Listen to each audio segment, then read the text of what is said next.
When I was cleaning out my shed, I found this floor mat. It used to be one of the kinds that went over the hump in the back seat. Broke in half, but I think it's going to make the perfect material for making this mud flap. It's free, which is a great trait. It's also flexible, pliable, easy to work with, and there's a lot of patterns that you can cut out here. The pattern that pops out most to me is this one right here. With a little trimming, I think this would make a great little retro, kind of almost like a sideways bow tie type of look. Let's see what else we're going to need to get this job done. Rivet gun, old friend. 3 rivets, 3 1/2-inch washers, and 3 rivet washers. A couple of these clips, a time saver piece of wood, you'll see in a minute. Scissors, some paint, any spray paint, that trim clad, something made for rust, and a drill with a bit the same size as the rivets. So here's a bit of a disclaimer. What you should do is you should remove your front wheel, then take off the fender, bring it to the bench, mark, tap, then drill 3 evenly spaced holes, then taking whatever material you're using, bring it up underneath the fender, mark and drill through those holes, rivet it all together, and then reassemble your front end with your fender and tire. But what we're going to do is leave everything just the way it is and put our mud flap right on the bike. I'm sure it's going to work out great. Now that I finalized my choice on what piece I'm going to use, I'm going to take my scissors and just cut this shape out. And that's what we got. I actually ended up cutting up the piece from the other half of that mat. Came out to a little bit better finish on the bottom there. All right, let's get this set up. And here's our finished mud flap. Pretty cool. So we're going to be placing it on the inside here, but for now we're going to be leaving it on the outside. We're going to line it up. We want it about 1/2 inch from the bottom of the fender. Make sure that this is centered before you put your clips on.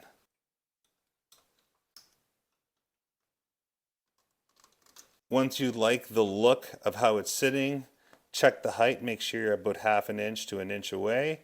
Make sure you're nice and level and even with the rivets here. We're all set. Once you've double checked your mud flap and ensured that it's centered and at the proper height, you're going to make a marking right in the center and then 1 marking 1 inch to either side. This is where we're going to drill through to put our rivets. Next, we're just going to take our drill. We're going to line up to our hole here and apply medium pressure. No, of course we're not. You're going to drill right into the tire. That's where our time saver piece of wood comes into play. We're going to take this piece of wood and slide it up and underneath between the fender and the tire. And then when we drill through, we're going to go into that piece of wood, and that should buy us more than enough room. All right, making sure our wood is right where we need it to be. We're going to line this guy up here. Hot! Perfect.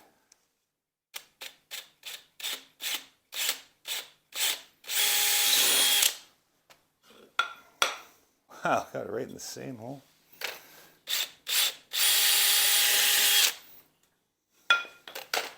All right, let's see what we did here.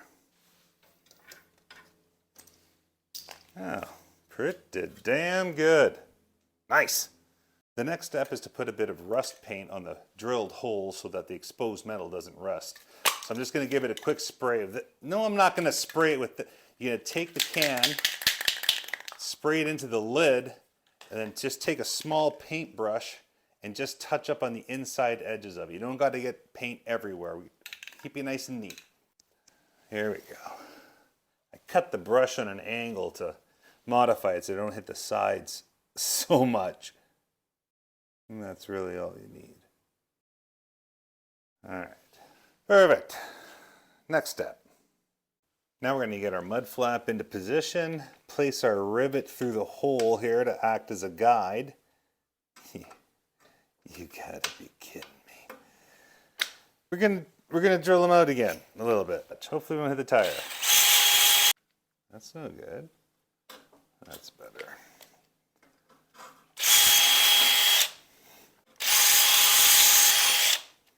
Guess we should have checked that first. All right. And we'll do this again.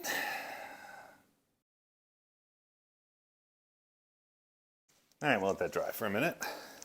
And now we're gonna line up our rivets with our holes in our mud flap and get it into position. It looks pretty good. Awesome. Now on the back side, we're going to be placing our washer and our rivet washer.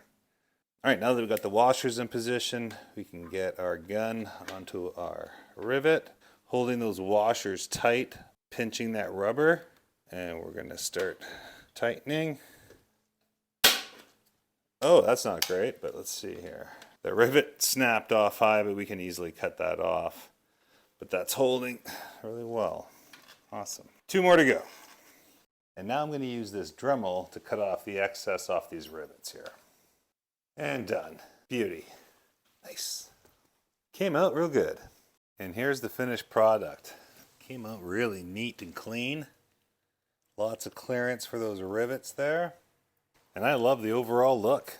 It's got that vintage 70s look. Matches the year. She's a 1978 flavor. All right, guys, and possibly 1 or 2 girls, I really appreciate your support. Please like and subscribe. We'll see you on the next one. Wait, 1 more second. For you true CT90 fans out there, yeah, this is a 125cc Honda engine out of a 1984 Honda ATC 3-wheeler. And yes, I did keep the pull start. Thanks again, and we'll see you in the next one.